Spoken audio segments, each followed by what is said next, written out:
Tabaramukije inshuti bakunzi b'ukwa Hotable Talk, mbifurije amahoro, mbifurije urukundo, mbifurije umunezero ndetse n'ubupfura mujye mu bifura aho muciye hose kuko bitanga ubuzima bw'umudendezo. Uku ni ukuba Hotable Talk hamwe na Pascaline. Uyu munsi wa none ntago bisanzwe, ndi kumwe n'umwana w'umujene mwiza cyane. Fisto, yes. Karibu ku meza yo kuba Hotable Talk. Murakoze cyane kutwakira.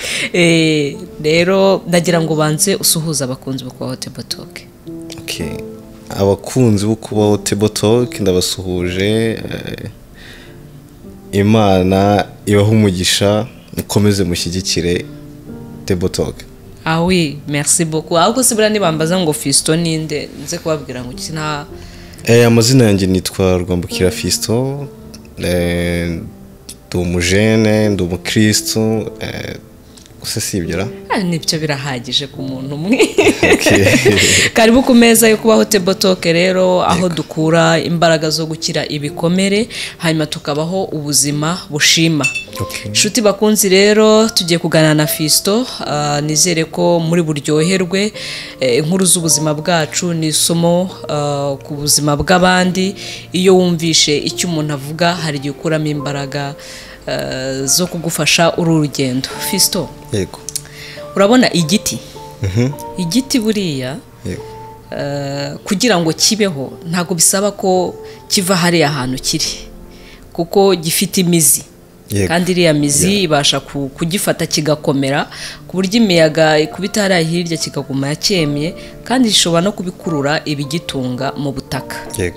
Ariko umwana w'umuntu kugira ngo abeho bisaba ko agenda. Niyo mpamvu mvuga ngo ubuzima ni urugendo. Rero umuntu ntagira imizi, agira amaguru. Niyo mpamvu twahawe amaguru nyine kugira ngo tugende.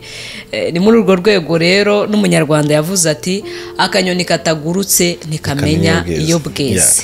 Ni muri urwo rwego Fisto, umwana muto cyane uri mu gihugu cya Canada.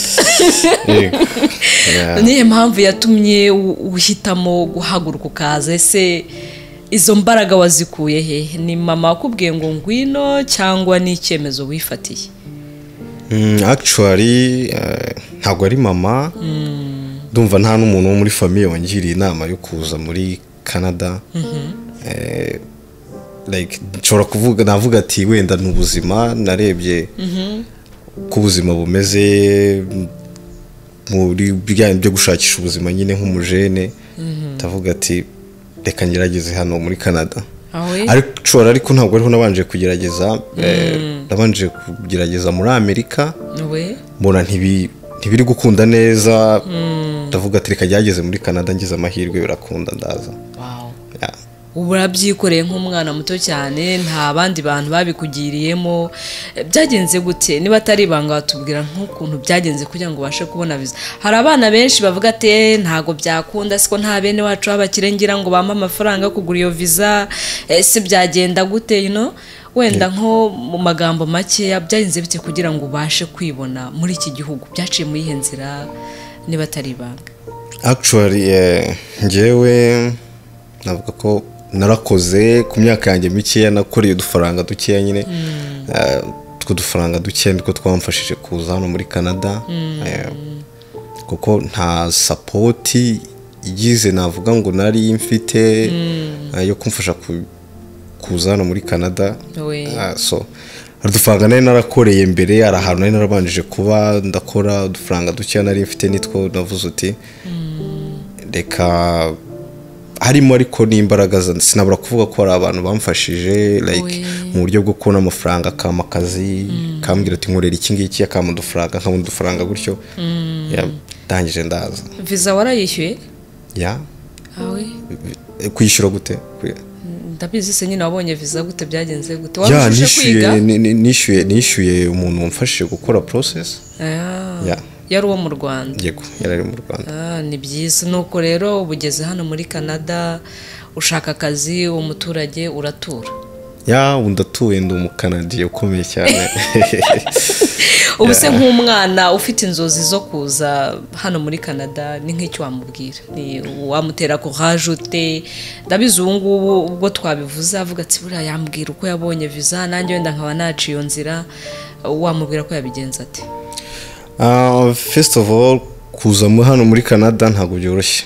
Mbere na mbere bisaba amafaranga, so bisaba ko ufite finance fatika, urabizi ko basaba ibintu by'ama bank statement ibiki. So baye ari umujene wenda urangije ishuri cyangwa se umujene ukora, namubwira gusevinga, gusevinga hanyuma yazabona hari icyo wamaze kugira akaba yabitekereza, kuko ntabwo byoroshye kuza hano udafite amafaranga. Hari uburyo bwinshi bwo kuhaza, ushobora kuza uri umunyeshuri uje gusura, ushobora kuza ushobora kuza uri umunyeshuri uje kwiga, ushobora kuza uje gusura, gutembera nko muri visit, uje kuvisitinga ibintu nk'ibyo ngibyo. ushobora no gusaba ubuhunzi. Ku bajene biragoye kuko turi kuvuga ku bajene, kandi abajene se sinzi ko byakunda. Nuko abajene ariko ngo abakobwa bo mu Rwanda baba bamereye nabi, ngo gute? ngo mubaha amafaranga nabo babaha urukundo. Kuki abajene bo muri Canada cyangwa se n'ahandi mu mahanga, kuki mutereta mu Rwanda? Nta abakobwa bahaba actually. Ina abakobwa barahari, ina abakobwa barahari, ariko nkeka ko impamvu abajene benshi batereta mu Rwanda nuko ndiko mbitekereza wenda, kuko uko wumvishe cyangwa se kubyibwira mu Rwanda, ariko uko nabonye uko bimeze. No, actually ntabwo ndi gutereta. Ukuntu nabonye bimeze, nkeka ko hanini biterwa nuko abajene ba hano cyangwa abantu bari hano abenshi bari busy like buri muntu abaye ubuzima bwiwe, abantu ntibabonana, ntibahura, kuko buriya ujya gutereta umuntu mwahuye mwabonanye, ntabwo wajya gutereta umuntu utazi, kereka bya bindi wenda by'abantu bahura ku mbuga nkoranyambaga. Ariko hano sinzi ko bipfa gukunda, cyane cyane nko ku bantu nkatwe b'Abanyafurika. So akenshi abajene bajya gutereta mu Rwanda kubera ko afite wenda umukobwa azi, cyangwa se wenda niwe muntu ashobora kubona bakavugana bakaganira nyine bagateretana by'abajene, kubera ko abantu ba hano bari busy cyane. Kubona umuntu ngo muganire, ngo musoke, mugire ute, mumenyane, ntabwo biba byoroshye. Ikindi nk'umuhungu umukobwa uri hano mujya kuba kuri level imwe like y'ubuzima, akazi tuzi usanga munakora tumwe, umushahara ari umwe. So kuza ukamubwira rero ngo ngiye kugutereta, akenshi abakobwa aranagusuzugura, abayumva nta kintu wamubwira wenda, kubera ko muri kuri level imwe. Sinzi nuko mu mboni yanjye mbibona. Ndumva ari impamvu benshi bajya gutereta muri Afurika. Ariko muri distance ntabwo iba yoroshye. I think ntabwo biba byoroshye gukundana n'umuntu mutari kumwe. Ngira ngo niyo mpamvu akenshi bikunda kuzamo ibibazo, ngo mugenda gufata mukabaha amafaranga nabo bakayaryohamo bakayaha abandi, ngo bikarangira mubaye desi. Ni iki wabwira nk'umuntu ushobora kugira igikomere cyo kuba yajya mu rukundo a distance, nk'ukuntu byumva nyine nk'umujene? Tuvuga urugero, umuntu uri hano Canada cyangwa se uri mu Rwanda, barakundanye, biriya bintu by'inkundo nyine babyita aba diaspora. Ugasanga ntago bigenze neza, wenda barahimukiranye, ubona kenshi byaterwa n'iki? Ese nihe nama wabagira nk'umujene uteganya kuzakunda cyangwa kuzatereta vuba ahangaha, kuko hari imitima myinshi ishobora kubikomerekeramo? Mbere na mbere icyo numva cyabitera hanini cyatuma bashwana nuko like gukundana n'umuntu mutari kumwe, abantu bari kumwe hari connection bagirana, bari kumwe barabonana buri munsi, namukumbura aramukumbura, akamona hari affection nyine y'uwo muntu uba ufite, ku buryo uvuga uti nyine umuntu turi kumwe, turi mu rukundo. So umuntu mutari kumwe rero biragoye, ushaka kumukenera ngo umubone. Tuvuge like hari abantu wenda avuga uti njyewe nenjoyinga urukundo iyo ndi kumwe n'umukunzi wanjye nkamuhobera tukaba turi kumwe nkamufata mu kaboko n'urugero tukagendana. So iyo muri a distance ibyo bintu ntabwo bibaho so urumva biragoye rero bishobora korohereza gutandukana kw'abantu bagashwana nyine kuko ntabwo bari kumwe ntibavugana face to face. Ari ibintu byinshi bishobora ku attracting abantu bari kumwe cyangwa bishobora guhuza abantu bari kumwe kuruta uko baba batari kumwe. Ikindi warumbajije ngo inama nabagira kugira ngo uko gukomereka imitima kwa hato yego ku muntu wamaze gukomereka already cyangwa utarakomereka. Oya turwanye gukomereka d'abord mbere yuko tuvura. Okay. So inama nabagira nimba ufite umuntu wenda mu birimo mwabitangiye mu birimo icyo inama namugira like find a way mubonane umuntu mubonane nyine affection y'abantu bari kumwe nayo igaragaye iboneke mu rukundo muri relationship yanyu. Ikindi kugira ngo ibyo byirinde kuba biragoye wenda bakajya bavugana. Umuntu uri hano rero kuvugana n'umuntu uri mu Rwanda kenshi nabyo biragoye. Amasaha ahabanye hari igihe bari kuruhuka twe tuba turi mu kazi, igihe bari mu kazi tuba turi kuruhuka, biratandukanye. So ndumva sinzi biragoye kabisa. Hanyuma rero uwo byamaze gupfa yamaze kurira byakomeye, either no muhungu uri ahangaha cyangwa se n'umukobwa uri ahangaha yagiye mu rukundo n'uri mu Rwanda cyangwa se Burundi cyangwa se n'ahandi. Ikindi kizamo kigoye nuko akenshi habamo gushora, donc habamo gushoramo imari, bashyiramo umutungo. Abo bantu niki wababwira kugira ngo babashe gukomeza ubuzima bw'uru rugendo? No kumva ko ari ibisanzwe cyangwa ko atari ibintu byari byagenwe kubaho. Ndumva ingarutse kuri icyo kuvuga ngo gushoramo imitungo, urumva abantu benshi basigaye baranabikoze nk'ibintu byo gushaka ubutunzi mu diaspora. Ugakundana n'umuntu ariko ari target ufite ari amafaranga yo kohereza ukayakoresha wowe ibyo wishakiye ariko umubeshya ko umukunze mukundanye cyangwa ufite n'undi muntu mukundana hariya. So byabaye bibi cyane.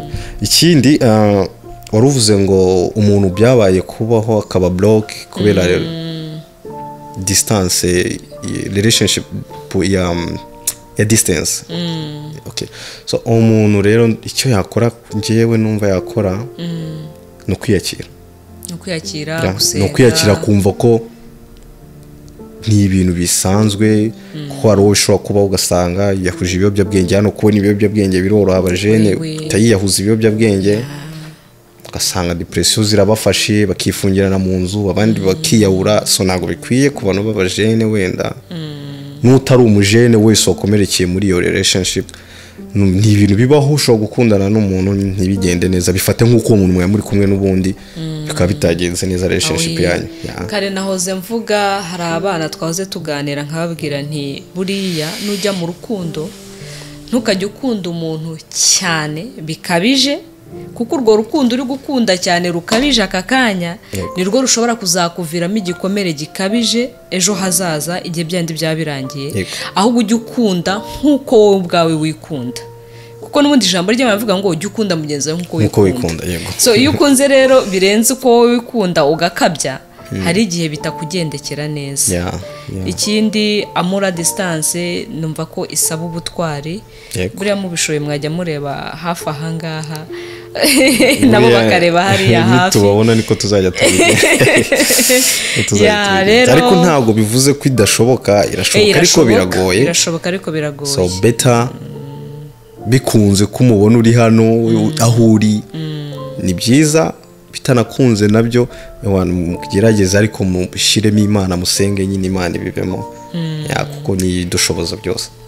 Mu gusoza nagira ngo nkubaze akandi kantu gatoya. Na professeur nakubonye uri umujene, hari abana b'abajene baba bafite ibikomere by'umutima bababaye cyane bakura bafite nk'abantu bo mu muryango bifashije ariko bakumva ko bari abantu bagomba kubaha ubuzima bagomba kubabeshaho ugasanga bafitanye ibibazo na ba nyirarume na ba se wabo ugasanga ntibanavugana cyangwa ugasanga vraiment ubuzima ntibumeze neza nk'umwana nkawe wikoreye ubuzima almost witangiriye wenda ukajya wunganirwa n'iki wabwira bari abana bakomeza kujyana ibibazo n'abantu mu miryango ntibabafasha kandi barakize icyo nabwira umujene wese ugitekereza ibyo ngibyo no icyo ntabwo ari ibintu ukwiye gutekereza nk'umujene ugomba kumenya ko ubuzima bwawe buri depends on you ntabwo ugomba kudependinga ku muntu uwo ari we wese kuko hari abantu benshi tuzi hano hanze waba ari abakire ariko bakaba barabaye abamayibobo batabona bamwe ibiyobyabwenge biki so work hard ibyo kuvuga ngo niba iyo support iva muri family hari bazagusapotinga ariko izazisanga nawe hari ibyo wifitiye ku giti cyawe apana kuvuga ngo ndadependinze kuri my uncle niwe uzankorera byose kuko nta n'umuntu ushobora kumudependinga we ejo akarwara agacaho ugasanga bya bindi wari witegereje ntubibonye kandi nawe afite umuryango n'urundi rugero afite abantu agomba kwitaho so ntukadependinge ku bantu ikintu ababyeyi bawe bataguhaye badafite cyishakire ukore cyane usenga Imana bizagenda neza ariko nta nama nagira umujene yo kudependinga ku muntu uwo ari we wese kubera ko cyangwa ngo kumurakarira ko ntacyo yamuhaye ntabwo ari byo kuko urabizi ko mu Rwanda ubu ngubu no kera umwana yaravukaga bakavuga ngo isambu ya papa wiwe n'aba atahari isambu niyiwe ariko ubu ntabwo ibyo bintu bikibaho nta mwana uvuga ngo ubutaka n'ubwo ababyeyi bawe ababyeyi nibabishaka bazabiguha nibatabishaka ntibazabiguha so amujene wahari we wese kora cyane witeze imbere usenga Imana bizacamo ariko don't depend to anyone urakoze cyane nkeka ko ari message nziza rubyiruko rero murekeraho kugira ibibazo n'abantu bo mu miryango ngo barakize cyane nta kintu bamariye nkuko Fisto yabigenje akikorera ubuzima akabasha kubigeraho ni ikigero cyiza cyo kukwereka ko nawe byashoboka nibyo bishobora kuba bigoye ariko intsinzi ni nk'ubutwari ntago byizana birakorerwa kandi igishoro gikomeye tuba dufite aka kanya ni ibitekerezo nkeka ko utaza kugira ibitekerezo ngo ugire intego y'ubuzima utari kubona ikiri buyobore intambwe z'ibirenge byawe so rero wakoze cyane Fisto nizere ko ari gutaha aya meza rwose muri Isanga ni karibu ibihe byose murakoze cyane Shuti bavandimwe abaye ari ubwa mbere ugeze hano ndagusaba ukore subscribe cyangwa se ukanda hano handitse s'abonner ubumwe mu banyamuryango baya meza magari maze twese hamwe dutekereze duhindura imyumvire maze tubeho turiho kandi tubere nabandi abo mu maga tuzirikana ko nta mana ari nta buzima nta buzima à méditer, échanger.